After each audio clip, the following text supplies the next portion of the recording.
Assalamualaikum. My name is Dr. Akhilus Senvistodo. Today we are going to start our new lecture.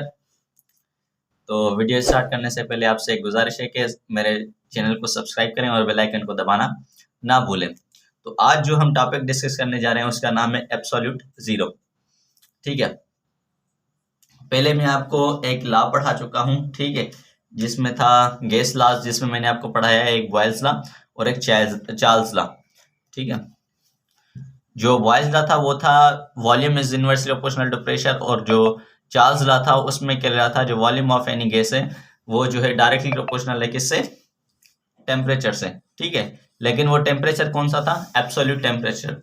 तो यहाँ पर हम जो discuss करने जा रहे हैं टेम्परेचर वो है एब्सोल्यूट टेम्परेचर। जो एब्सोल्यूट टेम्परेचर होता है वो असल में होता है 0 केल्विन। ठीक है, ये 0 है, 0 केल्विन। और उसको अगर हम सेल्सियस में लिखें तो सेल्सियस में उसका टेम्परेचर होगा -273.16 सेल्सियस। ठीक है, मतलब होगा क्या कि इस टेम्परेचर पर 0 केल्विन पर जो ऑल गैसेस होंगी वो become liquid, all gases become liquid, मतलब जो सारी गैसेस है ना वो कन्वर्ट हो जाएंगी लिक्विड में। वैसे तो कई गैसेस की जो होती है लिक्विफिकेशन होती है वो थोड़े से टेम्परेचर पे हो जाती है, लेकिन कुछ गैसेस ऐसी हैं जिन पर थोड़े से टेम्परेचर पे, मतलब माइनस उनका 200 टेम्परेचर, मतलब माइनस कर लो उनका -100 पे भी हो जाती हैं लिक्विड में कन्वर्ट। लेकिन 0 केल्विन जो होता है ना, इसके बाद कोई टेम्परेचर नहीं आने वाला, यानी -1 केल्विन टेम्परेचर कभी नहीं आया। ठीक है, ये भी हम सिर्फ सोचते हैं कि 0 केल्विन होता है, लेकिन 0 केल्विन भी हम मतलब प्रोवाइड नहीं कर सकते, यानी लैब वगैरह में भी प्रिपेयर नहीं कर सकते। ठीक है ना, तो ये है हमारा एब्सोल्यूट जीरो, जिस पर जो होता है ऑल गैसेस बिकम लिक्विड, जो सारी गैसेस हैं वो लिक्विड में कन्वर्ट हो जाती हैं। बहुत सिंपल सा टॉपिक था। उसके बाद है हमारे पास KMT, काइनेटिक मॉलिक्यूलर थ्योरी। ठीक है, इसमें क्या कहता है, this theory was given by, ये जो थ्योरी थी वो दी किसने थी, पहला सेंटेंस था केल्विन, उसके बाद सेल्सियस, उसके बाद मैक्सवेल और बोल्ट्जमैन। ठीक है, तो इसमें ये 4 जने हैं, साइंटिस्ट हैं जिन्होंने ये थ्योरी दी थी। ठीक है, तो उसका जो पहला पोस्टुलेट है वो है all gases composed of molecules, जितनी भी गैसेस हैं वो कंपोज किसकी हैं, मॉलिक्यूल्स की, which possess similar physical behaviour, मतलब उनका जो फिजिकल बिहेवियर है वो सेम है। ठीक है, और एक किसी कंटेनर का वॉल्यूम ले लें। ठीक है, मतलब ये देखें, इधर मैं आपको समझा रहा हूँ, ये एक कंटेनर है।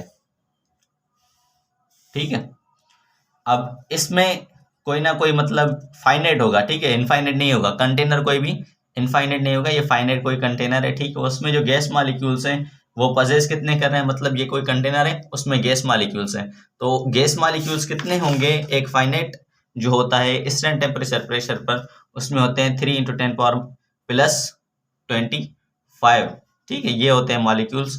एक किसी भी मतलब क्यूबिक कोई होता है, वॉल्यूम होता है, ठीक है, फाइनाइट वॉल्यूम लेंगे, मतलब इनफाइनाइट कंटेनर नहीं होगा, उसमें ये गैस पड़ी हुई है, गैस का ये जो कंटेनर है, ठीक है, इसके जो वॉल्यूम होगा वो होगा फाइनाइट। फाइनाइट वॉल्यूम में इसके अंदर जो मॉलिक्यूल्स होंगे वो कितने होंगे, 3 × 10⁻+25। ठीक है, उसके बाद हमारा जो दूसरा पोस्टुलेट है वो है sizes of molecules are considered as negligible, उनका जो साइज होता है वो बिल्कुल छोटा होता है। ठीक है, as compare to the distances between them, मतलब ये देखें,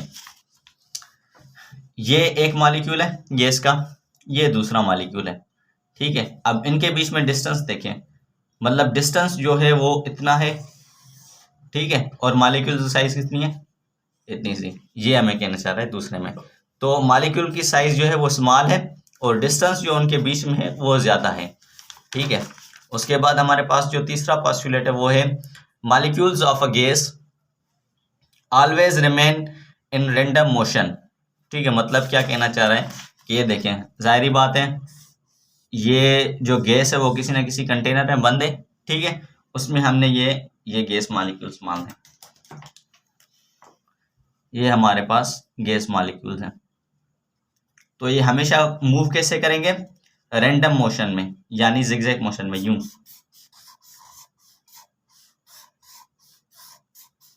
ऐसा मोशन करेंगे, जिगजैग मोशन करेंगे, रैंडम मोशन करेंगे। ठीक है, तो molecules of a gas always remain in random motion which follows the laws of mechanics. ठीक है, मतलब ये मैकेनिक्स के जो लॉज होंगे वो फॉलो करेगा, यानी कि जो भी न्यूटन ने लॉ दिए थे मैकेनिक्स के लिए, उसमें उसके जितने भी ये लॉज होते हैं ना वो ये फॉलो करेगा। ठीक है, मतलब इक्वेशंस ऑफ मोशन, न्यूटन के लॉज, इनर्शिया वो होता है F equal to M second law of motion, ये फॉलो करती है केएमटी। ठीक है, उसके बाद जो हमारे पास पोस्टुलेट नंबर 4 है वो है there is no interaction between the molecules of gas, मतलब गैस के होते हैं जो, except when they collide with each other.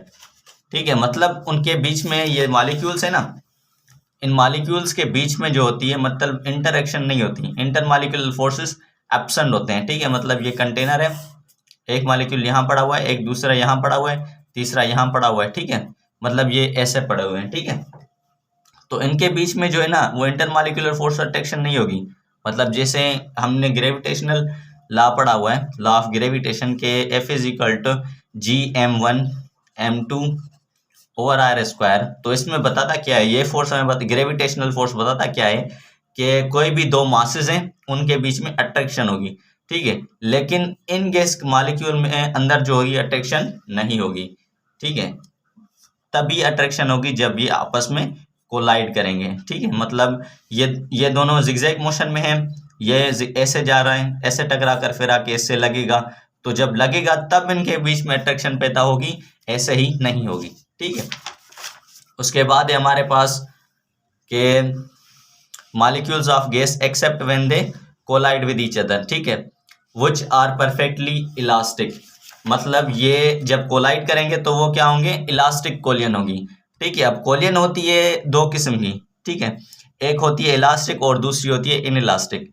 Inelastic में क्या होता है, इनइलास्टिक इनइलास्टिक में क्या होता है कि ये एक मॉलिक्यूल है, ये दूसरा मॉलिक्यूल है। ठीक है, अब ये दोनों कर रहे हैं मूव, ऐसे मूव कर रहे हैं, इसकी वेलोसिटी है 10 मीटर पर सेकंड और इसकी वेलोसिटी जो है वो 8 मीटर पर सेकंड। तो वेलोसिटी ज्यादा किसकी है, इसकी। ये इससे टकराएगा। ठीक है, ये जब इससे टकराएगा तो दोनों मॉलिक्यूल्स की वेलोसिटी क्या बन जाएगी, दोनों मॉलिक्यूल्स की वेलोसिटी क्या बन जाएगी, 9 मीटर पर सेकंड इसकी और इसकी भी 9 मीटर पर सेकंड। ठीक है, कुछ केसेस ऐसे होते हैं जिनमें इसकी वेलोसिटी इससे ज्यादा हो जाती है, मतलब इसकी 10 मीटर पर सेकंड हो जाएगी, इसकी 8 मीटर पर सेकंड हो जाएगी, मतलब ऐसे ही। लेकिन जब ये दोनों कोलाइड करेंगे तो एनर्जी ट्रांसफर होगी, इसको कहते हैं इनइलास्टिक। और इलास्टिक कोलियन क्या होता है कि जब दो मॉलिक्यूल आपस में कोलाइड करते हैं तो उनके बीच में जो एनर्जी होती है ना वो ट्रांसफर नहीं होती, ट्रांसफर एनर्जी नहीं होती, यानी एनर्जी ऑफ ट्रांसफर जो होगी वो नहीं होगी जब दो मॉलिक्यूल आपस में टकराएंगे। ठीक है, उसके बाद है हमारे पास postulate number 5, the collision of molecules with the wall of container are regarded as the pressure of the gas. मतलब ये जो गैस मॉलिक्यूल्स हैं ये जब आपस में टकराएंगे तो इनइलास्टिक होंगे और प्रेशर एग्जर्ट नहीं करेंगे, यानी प्रेशर जो होता है गैस में वो आपस में कोलियन की वजह से नहीं होता है, बल्कि जब वो कंटेनर की वॉल से कोलाइड करते हैं तो उनमें प्रेशर जनरेट होता है। ये देखें यहाँ पर मैंने एक सिलेंडर बना लिया है। ठीक है, अब उसमें क्या है, अंदर है गैस मॉलिक्यूल्स। ठीक है, तो ये जब आपस में कोलाइड करेंगे तो इनके बीच में जो होगा वो प्रेशर पैदा नहीं होगा, लेकिन जब यही मॉलिक्यूल वॉल ऑफ कंटेनर के साथ कोलाइड करेंगे तो इनमें प्रेशर जनरेट होगा। तो किसी भी गैस में अगर प्रेशर है तो आपस में कोलियन की वजह से प्रेशर नहीं है, बल्कि ये प्रेशर आया कहां से, ये प्रेशर जब वॉल ऑफ कंटेनर से ये टकराएंगे तो प्रेशर जनरेट होगा। ठीक है, उसके बाद हमारे पास the average translational kinetic energy of molecules is directly proportional to the absolute temperature of the gas. ठीक है, इसमें हमें क्या बता रहा है, सबसे पहले कि ये एवरेज ट्रांसलेशनल काइनेटिक एनर्जी है क्या। ठीक है, तो ये होती है E is equals to 32 kT।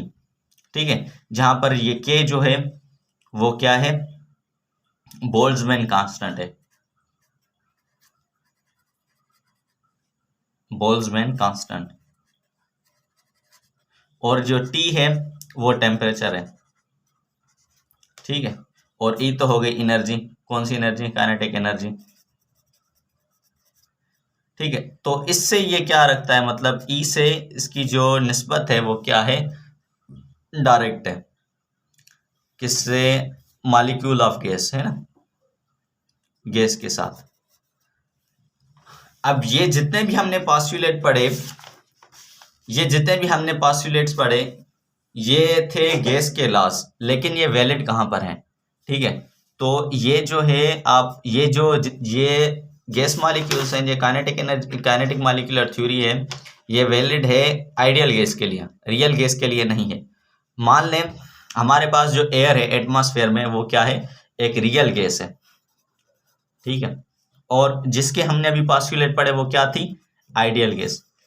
Ideal gas एक इमेजिनरी गैस है, ठीक है। इमेजिनरी एक गैस है जिसको आप सिर्फ इमेजिन ही कर सकते हो, जैसे कोई आइडियल पर्सन होता है, हमारा आइडियल पर्सन ये है, ये वो है, ठीक है। आइडियल पर्सन हम मान लेते हैं कोई भी है, ठीक है, लेकिन वो आइडियल होता है, एक इमेजिनरी पर्सन होता है कि पर्सन होना कैसे चाहिए, एक आदमी जो है सबसे अच्छा वो होना कैसा चाहिए, ठीक है। देखिए जैसे हमारे नबी हुजूर करीम सल्लल्लाहु अलैहि वसल्लम जिन एक आइडियल पर्सन है, ठीक है, मतलब वो एक आइडियल थे, मतलब उनमें मतलब कोई भी आपको खामी नजर नहीं आएगी, सारी खूबियां होंगी, ठीक है। तो आइडियल गैस बेसिकली होती है, उनको सिर्फ सोचा जा सकता है, वैसे वो क्रिएट हो सकती है, ठीक है। ये एक सवाल मैं पीछे करवा के आया हूँ, डाउ यूनिवर्सिटी का जो 2018 का पेपर था, कि आइडियल गैस जो रियल गैस है उसको अगर हम आइडियल में कन्वर्ट करना चाहें तो हमें क्या करना पड़ेगा, ठीक है। तो यहाँ पर हमें अप्लाई करना पड़ता है high temperature and low pressure. High temperature and low pressure पे हम क्या कर सकते हैं, रियल गैस को कन्वर्ट कर सकते हैं आइडियल गैस में, ठीक है। तो आइडियल जो गैस होती है ना, उसको सिर्फ इमेजिन किया जा सकता है। और पीछे जो हम लॉस पढ़ के आए हैं, एक जो है वो बॉयज लॉ था, ठीक है, एक था बॉयज लॉ, उसके बाद चार्ल्स लॉ और एवोगैड्रो लॉ, ठीक है। और जो जनरल गैस इक्वेशन थी PV = nRT, ये जितने भी हमने पढ़े ये सारे आइडियल गैस को फॉलो करते हैं, रियल गैस को फॉलो नहीं करते, ठीक है। ये था हमारा आज का वीडियो, मिलते हैं अगली वीडियो में अगले टॉपिक के साथ। तब तक के लिए अल्लाह हाफिज़। मेरे चैनल को सब्सक्राइब करें और बेल आइकन को दबाना ना भूलें। अल्लाह हाफिज़।